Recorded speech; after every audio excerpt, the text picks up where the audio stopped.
নির্বাচনের প্রচার থেকে জয়ের উদযাপন, ক্রমশ মাছের গুরুত্ব বাড়ছে বঙ্গ রাজনীতিতে এবং মাছ খেতে দেবে না বিজেপি, এই বার্তা বিভিন্ন জায়গায় ছড়াতে চেষ্টা করেছিল তৃণমূল কংগ্রেস। এই অভিযোগ তুলেছে বিজেপি নেতৃত্ব। তাই এবার জয়ের পরও বিভিন্ন মন্ত্রীরা তারা যেখানে যেখানে উদযাপনে যাচ্ছেন তারা মাছে ভাতে মেতে উঠছেন কর্মী সমর্থকদের সঙ্গে। রবিবারও রাজারহাটে একটি আবাসনে জয়ের উদযাপনে কর্মী সমর্থকদের সঙ্গে মাছে ভাতে মাতলেন দিলীপ ঘোষ। ক্যামেরায় সন্দীপ পালের সঙ্গে শিবাশিস মৌলিক, এবিপি আনন্দ, রাজারহাট। এমসি যখন হারার মতো পরিস্থিতি হলো তখন মাছকে নিয়ে এসেছিল ইস্যু করে।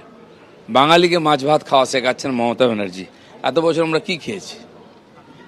তো যখন মানুষ বা যে পার্টি অসফল হয়, মানুষকে বোকা বানানোর জন্য নতুন নতুন তথ্য নিয়ে আসে। যারা 15 বছরে বাংলায় মৎস্য উৎপাদনে স্বাবলম্বী করতে পারলো না, তারা মাছ খাওয়াচ্ছে বাঙালিকে, অন্ধ্র থেকে মাছ নিয়ে এসে খাওয়াচ্ছে।